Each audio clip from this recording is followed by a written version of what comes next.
SmackDown had way more energy this week than anything we got in the lead up to WrestleMania. New storylines, fresh matchups, and a huge main event set for Backlash. This show felt alive. SmackDown was live from the Dickies Arena in Fort Worth, Texas, and the crowd definitely got their money's worth tonight. Welcome to the third rope. Let's dive into Friday Night SmackDown. SmackDown kicks off and once again it's John Cena! Same cold black and white entrance from WrestleMania and last week's Raw.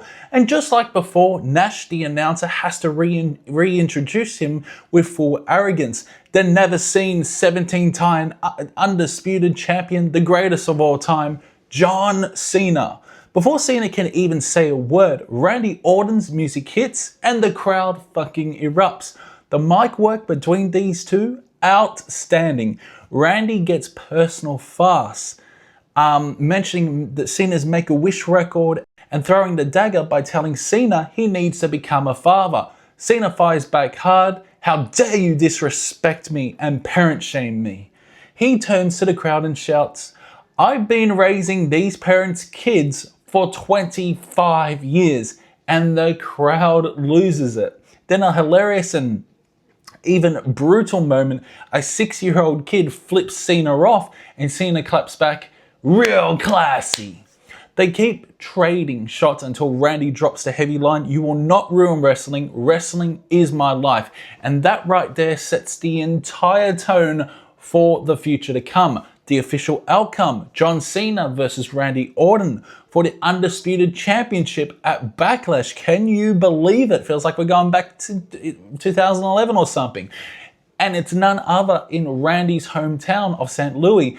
Perfect setup. But before the contract is metaphorically signed, Cena cheap shots Orton, stomping him down, only for Randy to rise, RKO Cena once again, and hold the Undisputed title high while Cena lays broken at his feet. Incredible segment. It's simple, it's intense, it's personal. 25 minutes this went on for. Randy Orton standing between Cena and the destruction of wrestling history.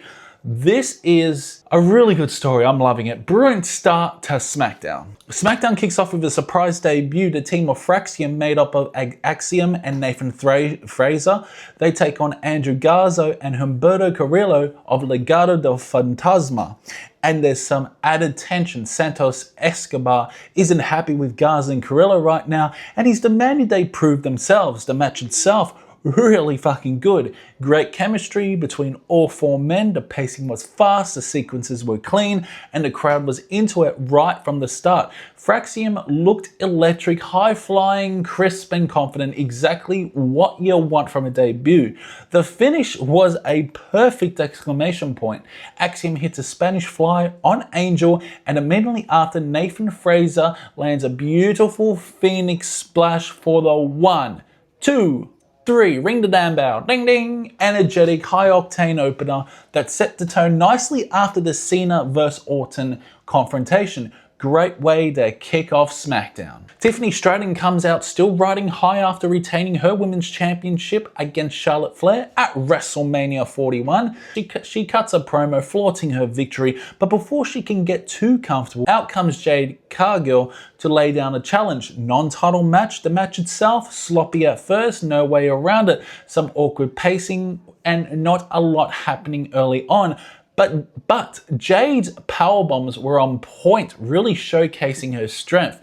At one point, Stratton slipped on the ropes during a signature moonsault attempt, which threw things off just a little. However, by the end, the crowd started to get into it. A superplex spot had the arena buzzing. Even the screen briefly went black. I'm guessing Stratton had a wardrobe malfunction. Just when the momentum was picking up, Naomi again storms the ring and attacks Jade Cargill, causing a disqualification.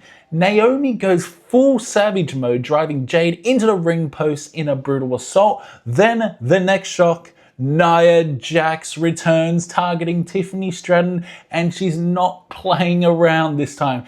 Jax absolutely destroys Stratton, making it clear she's coming for the Women's Championship and none other than revenge. Since Stratton won the championship cashed her Money in the Bank. Of course, this was months ago. All in all, a good segment, not the cleanest match, but it ignited two big feuds. Jade Cargill versus Naomi, and Tiffany Stratton and Nia Jax. Backlash is shaping up, and the women's division just got a serious jolt of chaos. Fatu, the new United States champion, makes his entrance with Solo Sikoa by his side, and right away you can feel the tension brewing. Solo grabs the mic first, trying to take a little too much credit, claiming Fatu is a champion because of him. Now the crowd, it definitely isn't buying it. They boo Solo hard but cheer Fatu, and you can already sense where this is headed. A Fatu versus Solo split feels inevitable, to be honest. Then Fatu cuts his promo and he's electric, pure energy, hyping himself up, firing up the crowd. You fucking love to see it. But the party doesn't last long. LA Knight interrupts. Knight actually gives Fatu props for beating him at WrestleMania, but makes it clear he wants a rematch right here and right fucking now. Before anything can happen, Drew McIntyre storms out. Out of all people, Drew storms out. Drew's still riding the high and claiming that he humiliated Damian Priest in front of his family. He shifts gears and challenges Fatu too. LA Knight and Drew go back and forth, and there's a hilarious visual where LA Knight is just chilling on the top turnbuckle, relaxing like he owns the place. Classic Knight. Finally, Nick Aldis comes out and settles it. LA Knight versus Drew McIntyre tonight.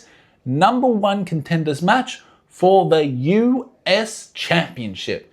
Good segment overall. Nothing really crazy happened. No huge twists, but it moved the pieces forward and set up a big match later that night. More filler than killer, but it kept the energy alive, and that's what I really enjoyed about it. And it was pretty funny with LA Knight just chilling on the top turnbuckle. Now, for the shocker of the night, we had Zelina Vega versus Chelsea Green for the US Women's Championship. Completely unexpected, completely unpredictable. Now, and that made it even better. Chelsea Green, flanked by her security team, I can't remember the actual faction's name, Piper Niven and Alba Fire, does everything she can do to hold onto her title. Interference, distractions, you name it. But Zelina Vega shows up ready to fight. Vega dominates huge portions of this match, pulling off some incredible spots, including a released German suplex off the second rope that had the crowd buzzing. Eventually, the referee ejects Green's security team from ringside, leveling the playing field. And in the closing moments, Zelina hits a code red, spikes Chelsea Green onto the dome. 1, 2, 3, new US Women's Champion. What a shock. Nobody expected. I did not expect that. Nobody expected Chelsea Green's reign to end tonight, but it did, and Zelina gets a huge moment in her career. Chelsea's chaotic title run is finally over, and it feels like a fresh start for the division. I'm all for it. I loved it. The Miz storms out next, absolutely fucking furious. He grabs the mic and cuts a scathing promo, complaining about being mistreated and taking cheap shots at Randy Orton and Joe Hendry over their WrestleMania moments. Classic Miz, fantastic fucking promo, loud, bitter, obnoxious, but then the lights cut out, the arena goes silent, and then it happens. Aleister Black returns to the WWE. The atmosphere shifts, immediately chills across the arena. Black rises through the smoke, shrouded in darkness, and his old entrance music hits. No gimmick changes, no rebrands. This is Aleister Black, the way he should be, and it's a sight to behold. Black slowly makes his way to the ring, staring a hole through Miz. Miz tries to talk, tries to reason, but before he can even say a word, bam, Black mass to the jaw. Miz crumbles into a heap. Aleister then sits cross-legged next to Miz's fallen body, suddenly staring at the stunned crowd. No words, no celebration, just presence. Incredible return. The presentation, the atmosphere, everything was spot on. Now the real hope, that WWE finally gives Aleister Black the push he actually deserves. Next up, LA Knight vs Drew McIntyre, #1 contenders match for Jacob Fatu's United States Championship. The First half of the match is back and forth with lots of taunting and crowd engagement. The fight spills outside early, teasing an announce table spot, but they roll back into the ring. Inside, Drew plants Knight with a vicious brainbuster. That looks so vicious, slowing the pace. There's a heavy exchange of chops throughout, and Drew clearly takes control for a while. Knight flips the momentum with a superplex, but as soon as he starts rolling, Drew blasts him with a Glasgow kiss, and you could hear it echo across the stadium. My God. LA Knight doesn't stay down for long. He climbs the top rope and drops a huge elbow onto Drew, firing the crowd back up. The brawl spills back outside. Knight smashes Drew's head into the announce table repeatedly, getting brutal. Then absolute chaos. Solo Sikoa shows up from out of nowhere and Samoan spikes LA Knight behind the ref's back. Just as Drew thinks he's got it won, Damian Priest shows up, yanks Drew from the ring, and South of Heaven chokeslams him right through the fucking announce table, which actually breaks. My God.